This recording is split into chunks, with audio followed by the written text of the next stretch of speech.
اب یہاں کچھ معاملات ایسے ہیں، روزمرہ زندگی ہے، چند دن زندگی ہے، پتہ ہی کچھ نہیں،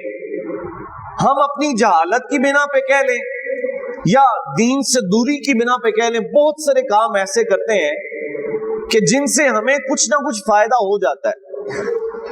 لیکن بہت زیادہ نقصان ہے،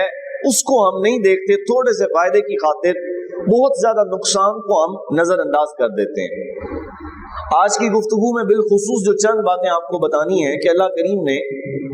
سود کے بارے میں بندوں کو کیا احکام عطا فرمائے، اور آج ہمارے معاشرے میں سود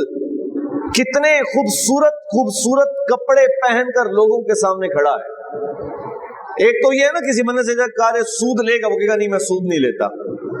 لیکن اسی سود کو بڑا خوبصورت سا لباس پہنا کے، اس کو دوسرا نام دے کر، اس کو دوسری شکل دے کر بندوں کے سامنے رکھا جائے تو بندہ بڑی خوبصورتی سے قبول کر۔ مثال کے طور پہ آپ بازار میں جائیں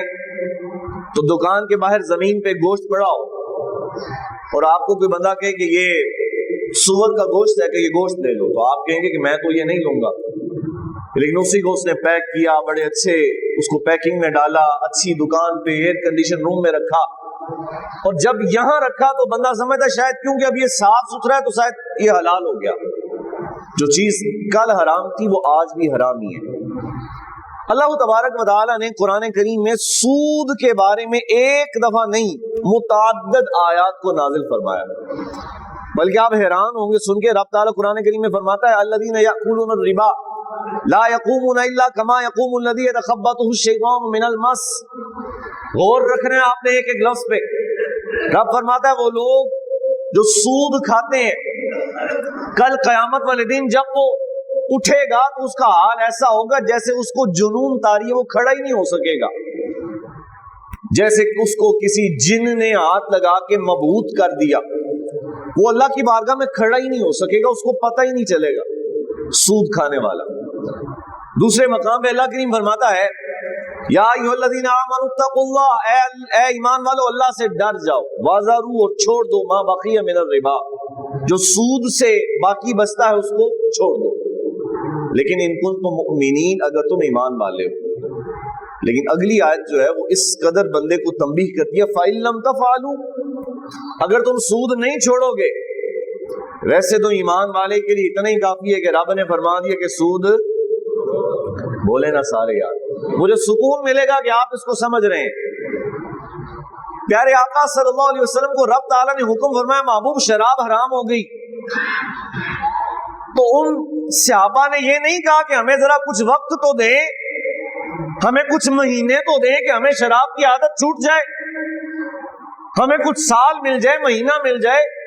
سگریٹ پینے والے بندے سے کہو نا سگریٹ چھوڑ دے، کہتا ہے کچھ 1 مہینے کا ٹائم دے دیو، ایمان کمزور ہے۔ وہاں شراب پینے والے ہیں، رب نے فرمایا اب نہیں پینی، تو مولا کائنات فرماتے ہیں جس دن یہ حکم آیا کہ اب شراب نہیں پینی، تو ہم بازار میں گئے تو گلیوں میں یوں جیسے پانی بہتا ہے، شراب یوں نالیوں میں بہ رہی تھی، کیونکہ ان کے ایمان مضبوط تھے۔ انہوں نے نہیں کہا کہ ہمارا تو کام ہے، ہمارا تو کھانا نہیں ہضم ہوتا، ہمیں تو مزہ نہیں آتا۔ آج بندہ 100 دلائل ڈھونڈتا ہے، کہتا نہیں ابھی کچھ سال میں میں کاروبار بہتر کر لوں گا نا، پھر میں نے یہ کام چھوڑ دینا ہے، یا میرا یہ سلسلہ ذرا اچھا ہو گیا پھر میں نے۔ رب فرماتا ہے نہیں، فَإِن لَمْ تَفْعَلُوا، اگر تم سود لینا نہیں چھوڑو گے، فَأْذَنُوا بِحَرْبٍ مِّنَ اللَّهِ، تو تم اللہ سے جنگ کرو گے۔ کس سے جنگ؟ ہمارے حکمران امریکہ سے ڈرتے ہیں کہ اس کو آنکھیں نہیں دکھانی، تو وہ بندہ جو رب تعالیٰ کے سامنے کھڑا ہو کے سود لیتا ہے، اور رب فرماتا ہے جس نے سود لیا اس نے اللہ اس کے رسول سے جنگ کا اعلان کیا، تو جو رب کے مقابلے میں کھڑا ہو جائے بتاؤ وہ کامیاب ہو سکتا ہے؟ وہ کامیاب نہیں ہو سکتا۔ پھر دوسرے مقام پہ اللہ فرماتا ہے وَأَحَلَّ اللَّهُ الْبَيْعَ وَحَرَّمَ الرِّبَا، اللہ نے تمہارے لیے حلال کیا کہ تم تجارت کرو، خرید و فروخت کرو، لیکن اللہ نے تم پہ حرام کیا کیا؟ سود لینا یا سود دینا۔ لیکن ہمارے معاشرے میں یہ بات اس قدر عام ہوگی کہ لوگوں کے سامنے اس کی مختلف صورتیں ہیں اور لوگ اس سے استفادہ حاصل کرتے ہیں۔ اب آئیے موضوع کی